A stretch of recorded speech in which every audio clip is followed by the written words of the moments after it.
The world is shifting fast, and today's headlines are nothing short of historic. From President Trump's fiery warning to Russia, to a major European rocket failure, and even the longest Senate speech in U.S. history, there's a lot to unpack. Let's dive into the biggest stories you need to know right now. President Donald Trump is not holding back on Russia. In an interview with NBC News, he made it clear, if Vladimir Putin doesn't agree to a ceasefire in Ukraine, he's ready to hit back with massive tariffs. Trump threatened a 50% secondary tariff on oil from any country still purchasing Russian crude, adding that he's very angry over Putin's comments about Ukrainian President Volodymyr Zelensky. His message? Either Russia cooperates or the economic pressure escalates. South Dakota's Governor Larry Roden has signed multiple bills expanding gun rights, including laws allowing concealed carry in bars and on public college campuses. The move strengthens Second Amendment protections, but not everyone is on board.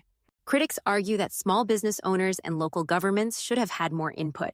The debate over gun rights in America continues, and South Dakota has now placed itself firmly on the side of expansion. Federal prosecutors will seek the death penalty for Luigi Mangione, the man accused of assassinating UnitedHealthcare CEO Brian Thompson. Attorney General Pam Bondi called the killing a cold-blooded act of terrorism. Mangione has pleaded not guilty, but the case is already sparking debate, with some supporters calling him a symbol of frustration with the U.S. healthcare system. A major setback for European space ambitions, Germany's ESAR Aerospace launched its first orbital rocket from Norway, but just 40 seconds into flight, it exploded into the sea. Despite the failure, the company insists the mission was a success, saying it provided critical data. European leaders are pushing for greater space independence, aiming to reduce reliance on U.S. and South American launch sites.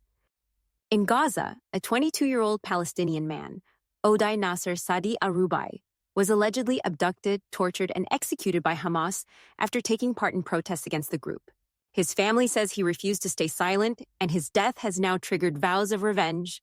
This marks the first reported killing directly linked to demonstrations against Hamas, raising questions about the group's control and future dissent in Gaza.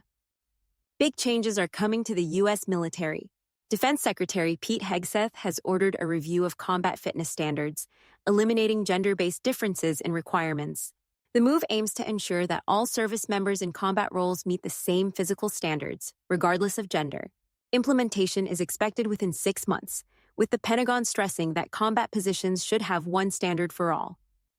The White House is set to announce new reciprocal tariffs, but could they backfire? Nations including the EU, Japan, South Korea, China, and Canada have warned of potential retaliation. Some analysts believe this could trigger a coordinated economic response against the U.S., while others argue it's simply a negotiating tactic. Either way, the global market is bracing for impact. President Vladimir Putin has ordered the conscription of 160,000 men for military service, the largest spring draft in years. Russian officials claim these new conscripts will not be sent to Ukraine, but Western analysts remain skeptical. Previous drafts have seen young soldiers unexpectedly deployed into combat zones. The timing of this recruitment drive raises questions about Russia's long-term war strategy.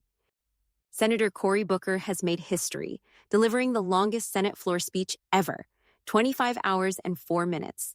His speech criticized Trump administration policies, warning about the effects of proposed budget cuts on healthcare, education, and social programs.